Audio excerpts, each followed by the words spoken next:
हमारे रहते आप बेरोजगार क्यों हैं? सरकारी नौकरी की सबसे अच्छी तैयारी, सबसे अच्छे अध्यापक, सबसे कम फीस, हरियाणा का नंबर 1 कोचिंग सेंटर ICS। मुख्यमंत्री रमेश सिंह चौटाला इस मुंडे की आवाज में ज्यादा दम था, थारी आवाज में कम था। ये बात उचाने वालों की तो चौधर तो बहुत बड़ी है और सांस थारा निकले को नहीं। थारी आवाज तो उनके कानों में जरूर पड़नी चाहिए जिन लोगों ने थारे साथ विश्वासघात किया।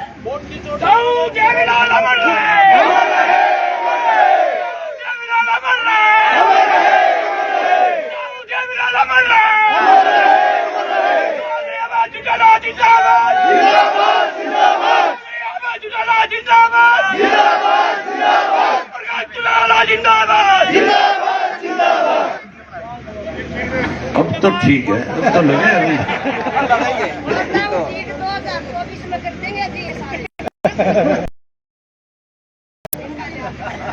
आदर और सम्मान के योग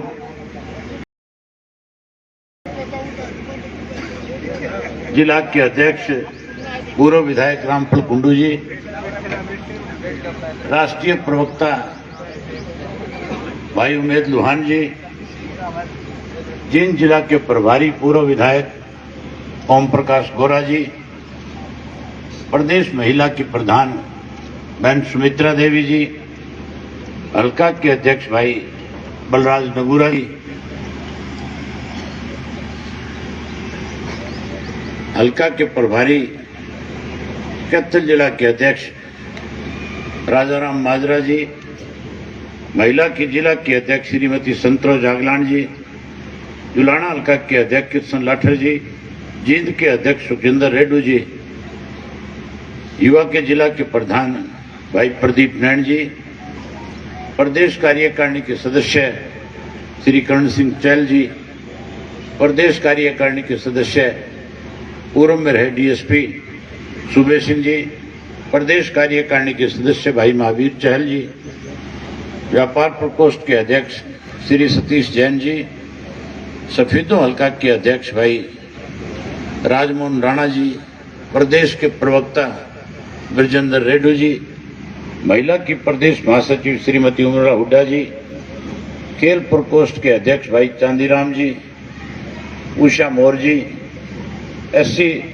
प्रदेश के संयोजक वेद मुंडे जी, निर्मल सिंधु जी, जिला प्रधान लीगल सेल, मंच पे मेरे साथ बैठे हुए पार्टी के हल्का के जिला के प्रदेश स्तर के सभी नेतागण, आज के उचाना हल्का के कार्यकर्ता के सम्मेलन में आए हुए पार्टी के सभी बहुत ही वरिष्ठ कर्मठ मेहनतकश कार्यकर्ता साथियों, माताओं बहनों, पत्रकार छायाकार दोस्तों, मेरे से पहले जो वक्ता थे, बोलने वाले साथी थे, उन्होंने आज प्रदेश में किस किस्म के हालात हैं, प्रदेश में भाजपा और जसपा की सरकार बनने के बाद हम किन किन परिस्थितियों से हमें गुजरना पड़ा, कोरोना काल में सरकार ने जो लोगों में विश्वास पैदा करना था, कैसे कोरोना काल में लोगों के बीच में सरकार ने लूट मचाने का काम किया, इन सब बातों का जिक्र किया। आज की जो मीटिंग है, मैं तो ये मान के चलता था कि काम का समय है और काम के समय में ज्यादा बड़ी संख्या में लोग नहीं पहुंच पाएंगे, लेकिन जिस संख्या में आज आप यहां पे उपस्थित हुए हो, आए हो, ये बदलाव की निशानी है। आपके इस उत्साह से, आपके इस जोश से एक बात स्पष्ट हो जाती है कि अब आप सरकार से परेशान हो, तंग आ चुके हो। बदलाव तो प्रदेश के लोगों ने उसी दिन मन बना लिया था जिस दिन इन JJP वालों ने प्रदेश के लोगों के साथ विश्वासघात किया था, क्योंकि इन्होंने जब वोट मांगे थे तब ये कहा था कि हम किसी कीमत के ऊपर बीजेपी के साथ नहीं जाएंगे। तब ये कहते थे कि बीजेपी वाले तो कातिल है, ये कहते थे हम इसको यमुना पार करा करके आएंगे। वो तो यमुना पार नहीं हुए, लेकिन ये यमुना पार वाले हो गए कि नहीं हो गए? जो उनने पार कराए थे उनकी गोद में बैठ गए। उसी दिन लोगों ने ये फैसला कर लिया था कि आने वाले समय में इनकी भी तसल्ली कराएंगे और भाजपा को भी सबक सिखाएंगे। तसल्ली करा दी कि नहीं करा दी उचाना वालों तुमने भी, या बाकी रह रही है? बहुत बड़े बड़े वायदे किए थे थारे से, और तुम्हारे से नहीं, पूरे प्रदेश के लोगों से किए। साथियों, जब कोरोना का समय था, किसान की गेहूं मंडी में आ रही थी, सरसों मंडी में आ रही थी। सरकार की जिम्मेवारी बनती थी किसान की गेहूं का एक एक दाना खरीदना। सरकार की जिम्मेवारी बनती थी किसान की गेहूं का एक एक दाना खरीदना और उसको समय पे पेमेंट करना। लेकिन सरकार ने गेहूं खरीदने की बजाय किसान को मजबूर कर दिया मंडी में गेहूं डालने के लिए। व्यापारी का किसान का संबंध खराब कर दिया और उस कोरोना के अंदर किसान को परेशान किया। केवल अगर किसान की उस कोरोना के वक्त में भी लड़ाई लड़ी और किसान को उसकी फसल का सही दाम दिलवाया और उसकी सही समय पे फसल बिकवाई, तो केवल और केवल इंडियन नेशनल लोकदल पार्टी के कार्यकर्ताओं ने लड़ाई लड़ी।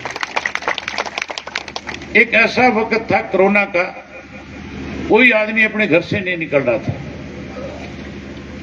हर व्यक्ति अपने घर में बैठा हुआ था, डर रहा था, भय था कि कहीं बाहर निकलूंगा बीमारी गले ना लग जाए, मर ना जाऊं, मौत ना आ जाए। उस वक्त में मुख्यमंत्री ने कमेटी बनाई थी। उस कमेटी का मैं भी सदस्य था, भूपेंद्र सिंह हुड्डा भी सदस्य थे। मुख्यमंत्री कहने लगे कि हमें इस कोरोना की महामारी से लड़ने के लिए कोई बड़ा फैसला लेना होगा।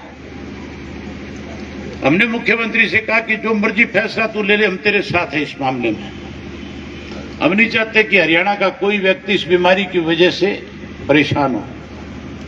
जो सरकार फैसला लेगी हम उस फैसले पे फूल चढ़ा देंगे। मैंने उस वक्त एक बात और कही मुख्यमंत्री से कि फैसला तो आप कर लेना, लेकिन किसान की फसल की गेहूं की कटाई का समय है, कहीं ऐसा ना हो कि उसको उस फसल काटने में दिक्कत आ जाए, उसे उस फसल बेचने में दिक्कत आ जाए। तो मुख्यमंत्री ने हमें आश्वासन दिलाया था कि हम अब की बार 200 रुपए बोनस देंगे, और ये भी कहा था कि किसान का एक एक दाना खरीदेंगे, खेत से खरीद करके लेके आए। बोनस दिया नहीं, 2 महीने तक किसान की पेमेंट रोक ली। 800 करोड़ रुपया जो है, उस 17,000 करोड़ रुपया जो किसान की पेमेंट बनती थी उसका ब्याज का खा गए। सबसे पहला घोटाला गेहूं के खरीद के अंदर किया। उस दौरान जब लोग डरे हुए थे, सत्ता में बैठे लोग जो है घोटाले कर रहे थे। ऐसा टाइम था कि कोई घर से बाहर नहीं निकलता था, सड़क पे कोई साधन नहीं चलता था, सारी दुकानें बंद थी, बीड़ी सिगरेट तंबाकू नहीं मिलता था। उसके बावजूद हरियाणा प्रदेश के अंदर शराब का माफिया खड़ा कर दिया और शराब हर घर के अंदर सप्लाई की गई। 100 रुपए वाली बोतल 800 रुपए में बेची गई। फिर शराब का घोटाला किया। शराब मिलती थी कि नहीं मिलती थी उस दौरान?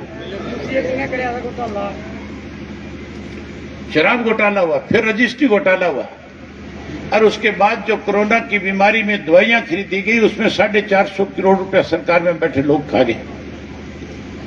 उसके बाद नौकरी लगाने के नाम पे पैसा लिया। अनेक घोटाले इस सरकार ने इस कोरोना काल के दौरान करे। जहां कोरोना काल में घोटाले किए, वहीं 3 काले कानून बना करके प्रदेश के किसान को 1 वर्ष तक दिल्ली के चारों तरफ जो बॉर्डर थे उन पे बैठने पे मजबूर किया। अलग अलग टोलों के ऊपर बैठ करके आंदोलन करना पड़ा। 1 साल उसमें निकाला, और उसके बाद किसान और परेशान हो, अब नए फैसले लेने शुरू कर दिए। अब तो मेरे से पहले उमेश जी बता रहे थे कि किस तरह से बुढ़ापा पेंशन जो है इन्होंने 2 लाख रुपए का कैप लगा करके काटनी शुरू कर दी।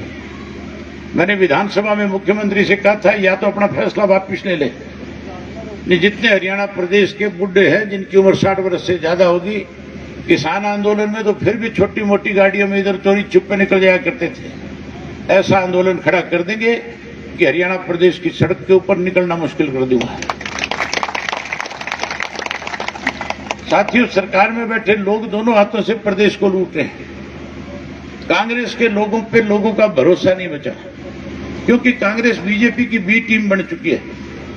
उदाहरण आपके सामने है, इलाहाबाद का उपचुनाव हुआ था और इलाहाबाद के उपचुनाव के अंदर कांग्रेस पार्टी ने भी अपना उम्मीदवार खड़ा किया। भाजपा वालों ने, जसपा वालों ने, इन्होंने तो बहुत जोर लगाया। जहां भाजपा जसपा वाले मुझे हराने में जोर लगा रहे थे, भूपेंद्र सिंह हुड्डा भी उनके साथ जाकर मिल गया।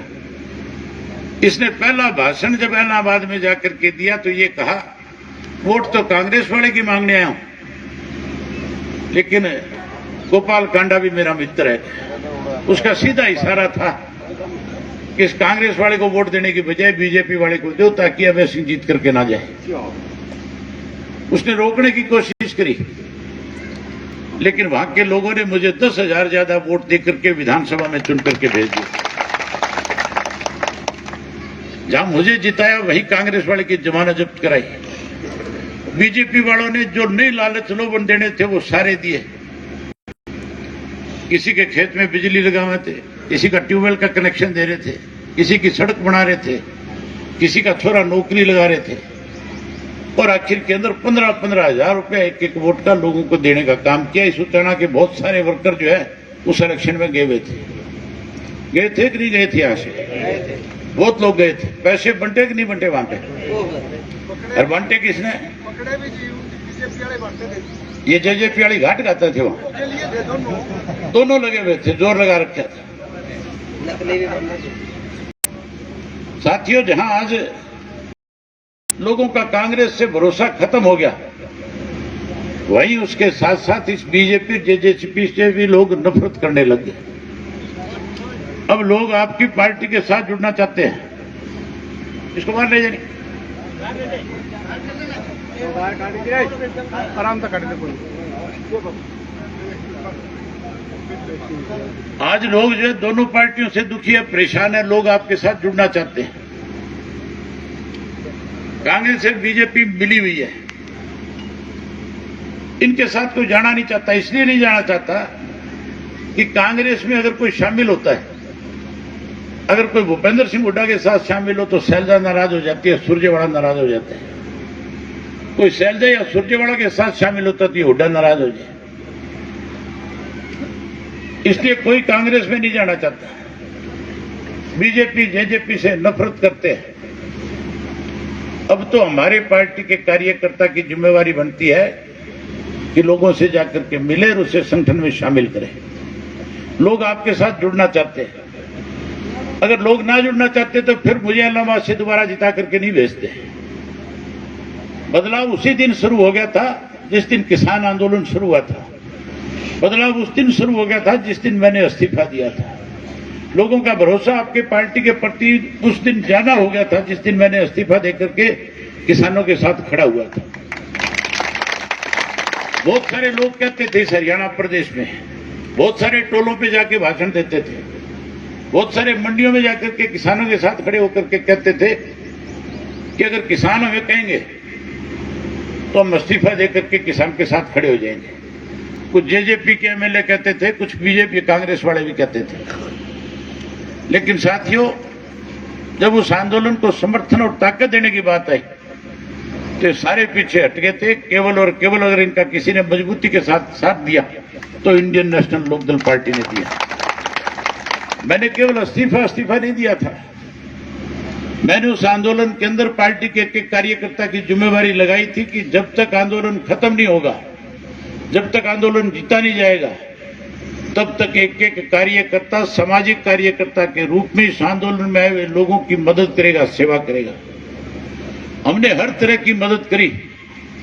जब सर्दी के वक्त में पंजाब से लोग दिल्ली के बॉर्डर पे आकर के बैठे थे, हमने हजारों टेंट लगा करके दिए थे। जब गर्मी शुरू हुई थी मच्छरदानियां दी थी, उसके साथ पंखे दिए थे, कूलर दिए थे, पानी पीने का कूलर दिया था। और जब उस गर्मी में बीमारी बढ़नी शुरू हुई तो हमने दोनों जगह पे 2 हॉस्पिटल बना करके भी दिए। 40-40 बेड के 2 हॉस्पिटल बनाए, लोगों का मुफ्त इलाज किया, लोगों में विश्वास पैदा किया। साथियों, इसलिए हर आदमी अब आपके साथ जुड़ना चाहता है और आपके सामने है। मेरे से पहले उमेश जी बता रहे थे, कुछ साथी हमें ऐसे मिलते हैं जो मिलते ही कहते हैं फलाने आदमी को पार्टी में शामिल कर लो, उससे हमें ताकत मिल जाएगी। आज फलाने को शामिल कर लो, उससे ताकत मिल जाएगी। ये पंजाब का चुनाव आपके सामने है। इस पंजाब के चुनाव में बड़े बड़े नेता धराशायी कर दिए कि नहीं कर दिए? कर दिए कि नहीं कर दिए? उचाना वाले भी हमेशा एक ही बात कहते थे कि थारे परिवार का कोई दे दो। परिवार का दे दिया, ले लिए नहीं गोटे तुमने? सारे लग गए होंगे नौकरी, सबके काम हो गए होंगे। ये सुरबरा वाले अभी मुझे दरखास्त दे रहे थे, बोले हमारा पानी पीने का भी नहीं है। अगर हमारे परिवार वाले को ना जिताते तो ये पानी की तंगी नहीं देखते, फिर मौज करते। इसलिए मैं ये कह रहा हूं कि अब नेताओं की जरूरत नहीं, अब तो कार्यकर्ताओं को मजबूती के साथ पार्टी के संगठन को मजबूत करने की जरूरत है। अगर तुम्हारा संगठन मजबूत होगा तो नेता तो तुम अपने आप ही बना दोगे। अगर संगठन को गांव के स्तर पे मजबूत खड़ा कर दोगे, इस हल्के में गांव के स्तर पे संगठन अपने आप में मजबूत है। यहां तो किसी गलतफहमी के शिकार होकर के लोग जो है कहीं पार्टी से अलग हट करके अपना वोट पहली बार डाल के, लेकिन सब पछतावा कर रहे हैं इस बात का। सब चाहते हैं कि दोबारा से हम पार्टी के साथ जुड़े, हम उनके पास चल करके जाएंगे और वो लोग फिर से आपकी पार्टी के साथ जुड़ेंगे, पार्टी को मजबूत करेंगे। अगर पार्टी के संगठन में राष्ट्रीय स्तर पे अध्यक्ष बनाया जा सकता है, जिले में, हल्के में, प्रदेश के स्तर पे अध्यक्ष बनाया जा सकता है, जोन का इंचार्ज बनाया जा सकता है, तो फिर गांव के अंदर अध्यक्ष होना चाहिए कि नहीं होना चाहिए पार्टी का? तो संगठन को मजबूत बनाने के लिए हर गांव के अंदर एक अच्छे पार्टी के साथी को अध्यक्ष बनाओ। अकेला एक अध्यक्ष नहीं, हमारे पास 16 सेल हैं। महिलाओं का सेल है, युवा का सेल है, हमारे पास एससी का सेल है, बीसी का सेल है, खिलाड़ियों का सेल है, भूतपूर्व सैनिकों का सेल है, बुद्धिजीवी का सेल है।